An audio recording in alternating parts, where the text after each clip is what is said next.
Case में कुछ है ही नहीं यार। 20 साल थोड़ी ना लगेंगे कुछ जुड़ने के लिए। 15 बारी गया हूँ, 10 बारी बैठा हूँ और 10 घंटे बैठा हूँ और 23,000 डॉक्यूमेंट दिए हैं। फिर से एक हफ्ते में बोलते हैं सारे 23,000 डॉक्यूमेंट दोबारा दो। ऐसे थोड़ा ना चलता है यार। Filing the charge sheet against the Gandhi family is yet another low in politics. This only shows the level at which politics is sought to be conducted in this country. मनगढ़ंत झूठा case रचा गया है।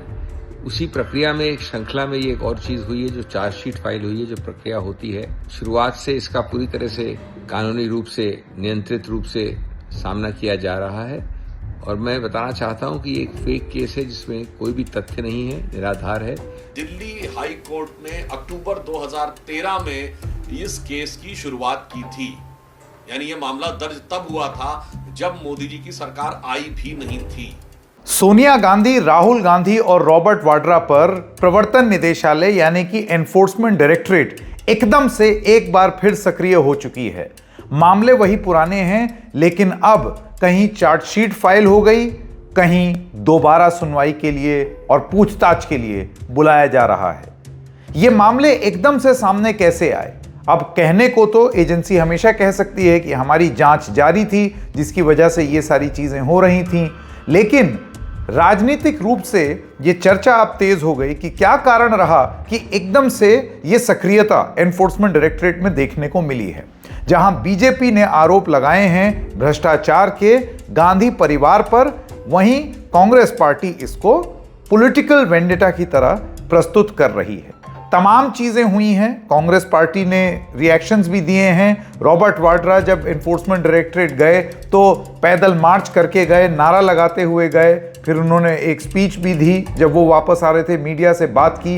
ये पूरा मामला क्या है और एनफोर्समेंट डायरेक्टरेट की ये जो अति सक्रियता है दोबारा गांधी परिवार को लेकर के, इसके मायने क्या हैं, ये समझने का प्रयास करेंगे। नमस्कार, मेरा नाम है संकेत उपाध्याय और आप देख रहे हैं इशारों इशारों में। तो सबसे पहले आपको बता दूं ताज़ा खबर, सोनिया गांधी, राहुल गांधी, सैम पिट्रोडा और तमाम और नेता और एक कंपनी जिसका नाम है यंग इंडियन प्राइवेट लिमिटेड, इनके खिलाफ एनफोर्समेंट डायरेक्टरेट ने एक चार्जशीट फाइल कर ली है। एक प्रेस स्टेटमेंट आप देख रहे हैं अभी आपके स्क्रीन पर। यह है प्रवर्तन निदेशालय की तरफ से दी गई जानकारी, जिसमें यह कहा गया है कि एक क्रिमिनल कंस्पिरेसी थी, एक प्रयास किया गया था पैसा घुमाने का, यानी कि जिसको मनी लॉन्ड्रिंग कहा जाता है। आप जानते हैं एनफोर्समेंट डायरेक्टरेट अपना खुद का केस नहीं बनाती। जब कोई और केस फाइल कर लेती है एजेंसी, तो उसके आधार पर prevention of money laundering act के तहत प्रवर्तन निदेशालय भी जांच कर सकता है।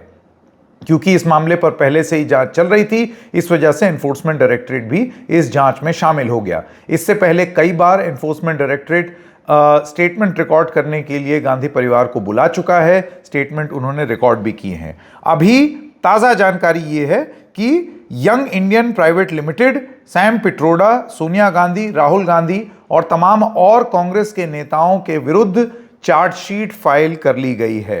आपको ये भी बता दें कि अभी सैटरडे, कुछ दिन पहले, प्रवर्तन निदेशालय ने प्रॉपर्टीज जो थी नोटिस इशू करके 661 करोड़ रुपए के एसेट्स जो कि यंग इंडियन प्राइवेट लिमिटेड के पास थे, उसका पोजेशन ले लिया, मतलब वो अपने कब्जे में ले लिया, उसका कब्जा उनके पास आ गया। इसी प्रेस स्टेटमेंट में आप नीचे देखेंगे तो बिल्डिंग की फोटो, नक्शा, ये सारी चीजें उन्होंने जारी कर दी हैं।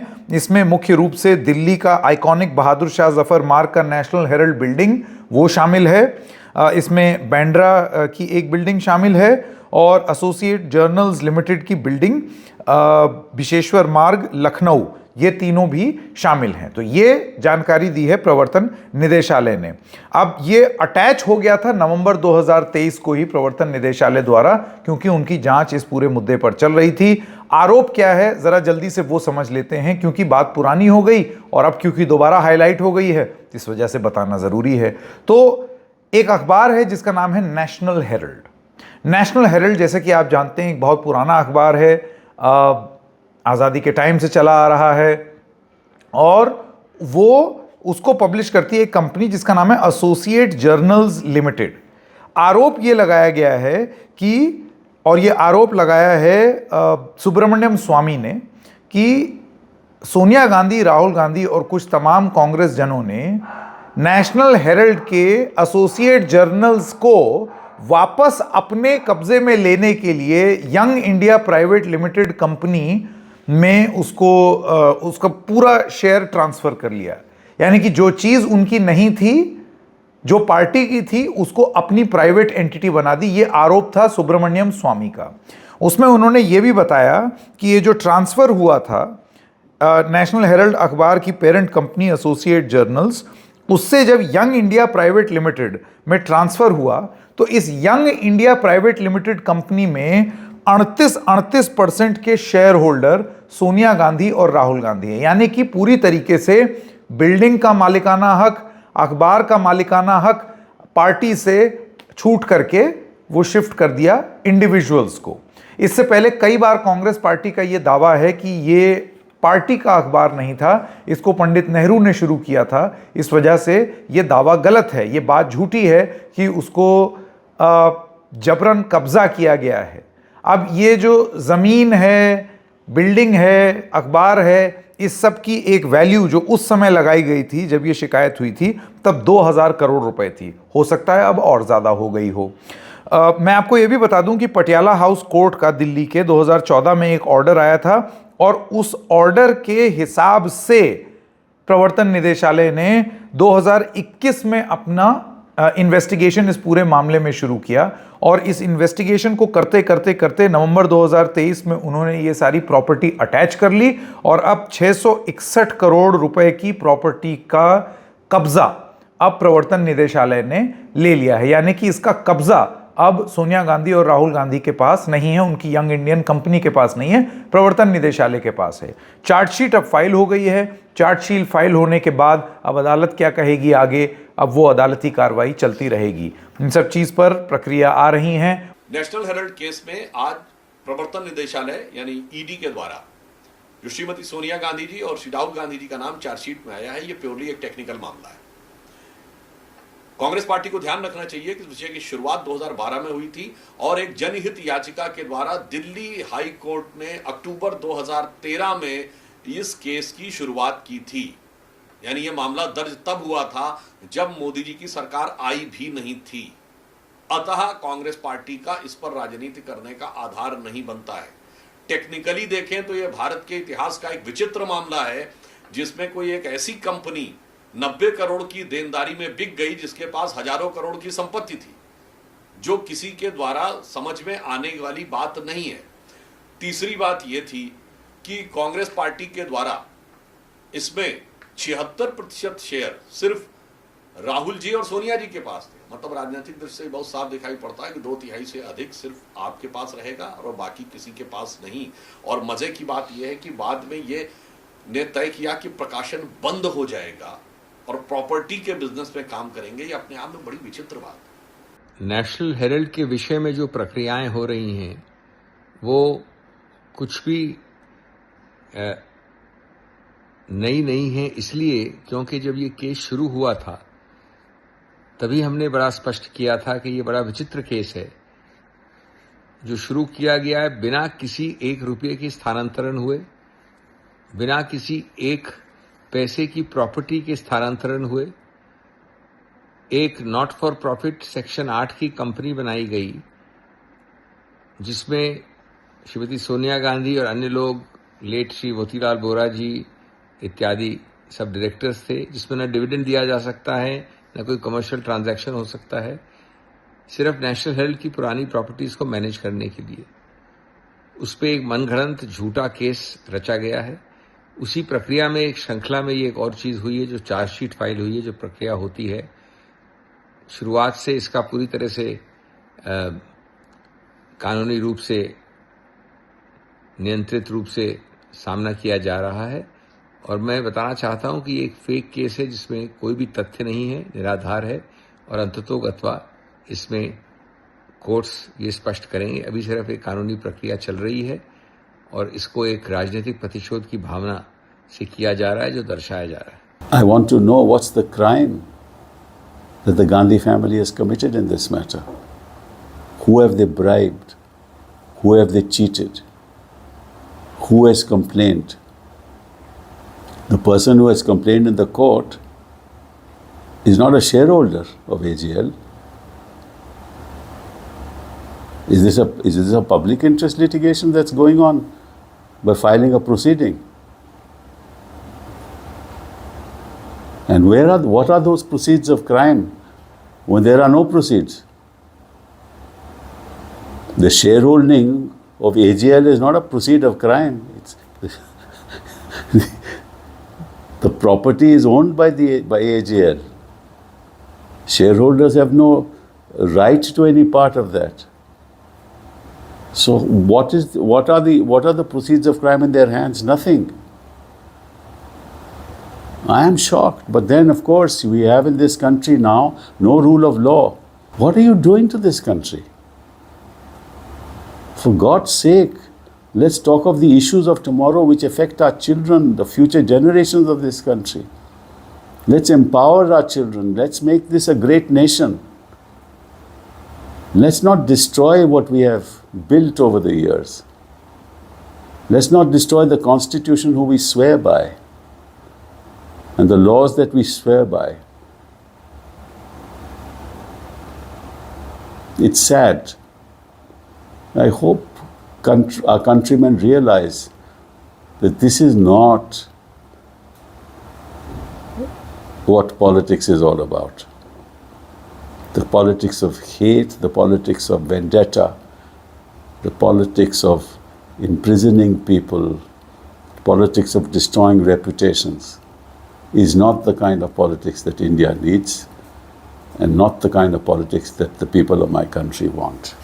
Thank you. लेकिन ये बिल्कुल कुछ घंटों बाद ही हुआ। दरअसल ये सारा प्रकरण ट्यूसडे का है। ट्यूसडे को सुबह सुबह एक और प्रकरण हुआ था कुछ घंटे पहले, एकदम रिवाइंड कीजिए, और वो था रॉबर्ट वाड्रा को ये कहा जाना कि आइए आप भी आइए प्रवर्तन निदेशालय, आपका भी एक मामला है, आपसे भी पूछताछ हो जाए। तो प्रवर्तन निदेशालय ने रॉबर्ट वाड्रा को बुलाया सन 2008 में हरियाणा में एक जमीन के खरीद के मामले को लेकर के। ये मामला भी पुराना है, इस मामले में भी रॉबर्ट वाड्रा डिनायल दे चुके हैं, लेकिन ये क्या मामला है वो भी मैं आपको बता दिए देता हूं। तो सबसे पहली बात, ये ईडी ने आज पूछताछ के लिए बुलाया हरियाणा रियल एस्टेट डील में, और रॉबर्ट वाड्रा बहुत ही नाटकीय अंदाज में अपने घर से पैदल चल करके प्रवर्तन निदेशालय के खान मार्केट स्थित ऑफिस गए। जैसे कि इन तस्वीरों में आप देख सकते हैं, वो वॉक करके जा रहे हैं, और जब वो जा रहे थे तो उनके समर्थक लगातार नारा लगा रहे थे, जब जब मोदी डरता है ईडी को आगे करता है।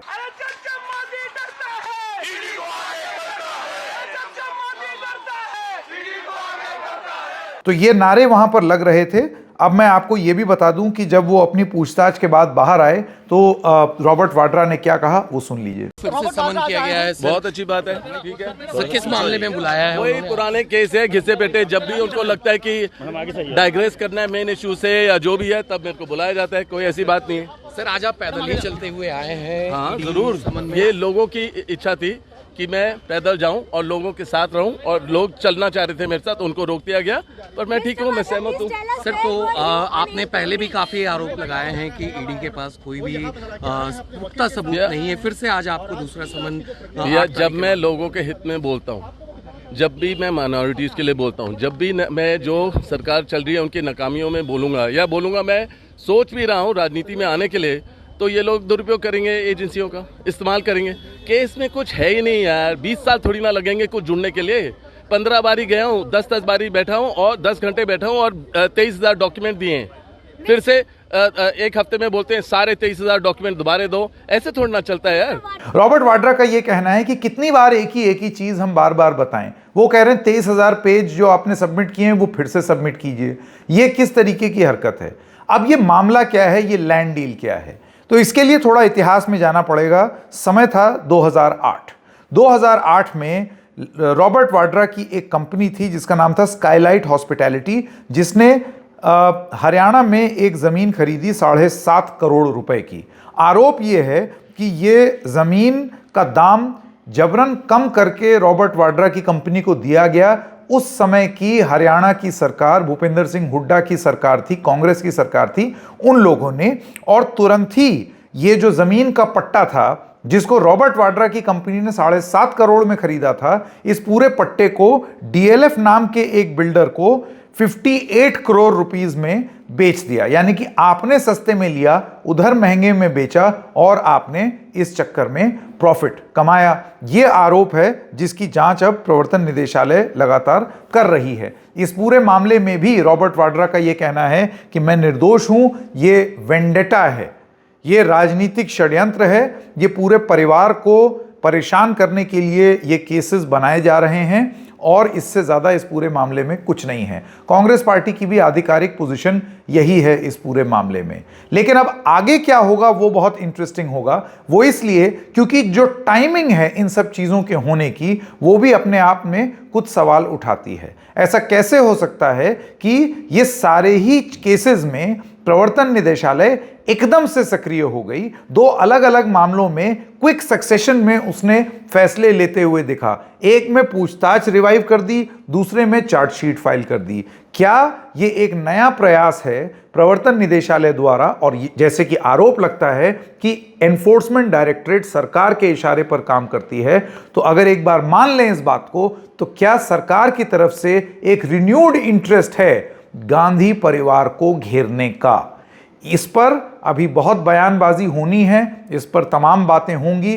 जो बातें होंगी वो हम आप तक लेकर के आते रहेंगे। इशारों में फिलहाल इतना ही, फिर मिलेंगे किसी और मुद्दे के साथ। तब तक के लिए नमस्कार।